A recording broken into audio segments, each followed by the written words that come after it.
Nick Saban in good spirits on Wednesday despite having to recount his not-so-fond memories of homecoming. Monday, however, was a different story when Coach Saban got questioned about how his team handles the constant criticism from the media week in and week out. All right, Coach, I want to start this thing off right.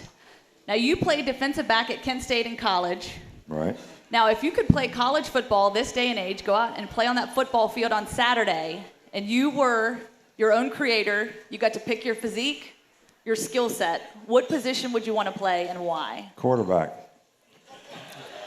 I knew it. There you go. I knew it. If you could put together a time capsule here in Tuscaloosa and have a hand at what goes in it about you as a person and as a coach and your legacy here at Alabama, what would you hope that people would find in that time capsule 20 years from now?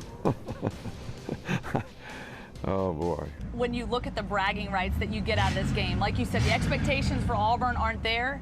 They can go out and win this football game. What does that mean as an Auburn Tiger to go out there and win that football game? Well, as a guy being born in Alabama means a great deal because the Alabama fans, they're the most obnoxious people in the world. You go back to 2013. It's a year that Auburn is keeping tucked in their back pocket right now as a source of motivation. You go back to that year Mississippi State came in here, went down to the wire with Auburn. Auburn, though, pulling out the win 24-20. You do not want to get in a cage with this guy. Lauren Sisler almost did. She was about this far away from Mike the Tiger yesterday. I was flexing a little, not really. We had a few bonding moments there while he was in the cage, perusing around, but sleeping most of the time. I like that guy over there. He's a beautiful creature. In 2013, they produced Trey Mason 1,000 yards plus, and then last year was Cameron Artis-Payne in 2014. So the question is, what does 2015 bring? And I got to ask you, do you smell what the Rock is cooking? I know. Rock Thomas. I just threw it down. Rock Thomas, that is. Yeah, I'm talking about Rock Thomas, Auburn stud running back. Touchdown Teddy on the road, so let's bring in his replacement, Nate Halfback Harrington. I like it. You got the game face on today? Always got the game face on. It was the miscues inside the red zone and the execution that cost him in the end. Gus Malzahn said it best in his press conference there. He said the story of the night, you get in the red zone 4 times and you can only convert and get 6 points out of that. A lot of positives, but what was your biggest takeaway, Lauren?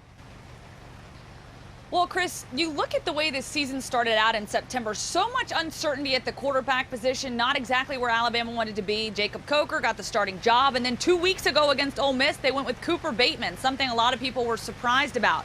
But after tonight's performance, you can pretty much say that the Alabama Crimson Tide have identified QB1. You spent 2 years as head coach at UAB before joining Bobby Petrino here at Louisville. Take me back through those last couple of years, the then and now, and reflect on that for me. I forgot who Keith McCants was. A tremendous story and testimony you share there. I, unfortunately, 12 years ago, lost both of my parents to prescription drug overdoses. And while I don't understand addiction from first person, I understand it from being on the outside looking in and watching them battle addiction through their chronic pain. What is your message to those out there that maybe don't understand addiction and have choices that they're faced with in hopes of not going down that same road and dealing with what you've had to deal with throughout much of your life? Chris, in the last several years that I've covered Nick Saban and the Alabama Crimson Tide, I have learned one thing, and that is you never dismiss the opponent. Now, Alabama comes into week 2 against Middle Tennessee State as the 34-point favorite, but don't think for a second that Coach Saban is going to prepare his team any differently. It's all about respect. He's fine. He's 100%. So do you believe me now? Nick Saban just a little on edge today, but it's all about making those improvements from week 1 to week 2. And I liked his analogy. He said it's about climbing a mountain, and they've only taken the first step. This time of year known as the dog days of summer, but in this case, the Panther days of summer. These guys will be out here at training camp from now until August 20th, and with that comes the necessities. So let's go down the checklist. My playbook. Alabama is preparing for just their second meeting with the Florida Gators, and if you go back to that January 27th matchup, well, it went a little something like this. Tied with 30 seconds on the clock, Dorian Finney-Smith drove it inside with the dunk, and then Levi Randolph's final attempt to send it into overtime was denied. Finney-Smith served a 3-game suspension. Michael Frazier was sidelined with an ankle injury, but 2 of the Gators' leading scorers are back in time to challenge the Tide once again. Alabama takes yet another fall to the Florida Gators. That's now 11 in a row. And really, this game illustrated some of the frustration we've seen from Alabama all season long. However, they're still looking ahead with confidence in both each other and their coach. That's the Bruce Pearl half glass full mentality. Sure, it's the first losing season of his coaching career, but he's all about those small victories, and that includes this historic run through the SEC tournament. I'm here at the Barber Motorsports Park getting ready to kick off what looks to be a great weekend for the Honda Indy Grand Prix of Alabama. Just a few raindrops right now, nothing major. Now, things are a little different this year than they have been in years past. Practice and qualifying both taking place tomorrow. Team Penske and Andretti Autosport not on that podium today. How great does it feel to knock off those big boys?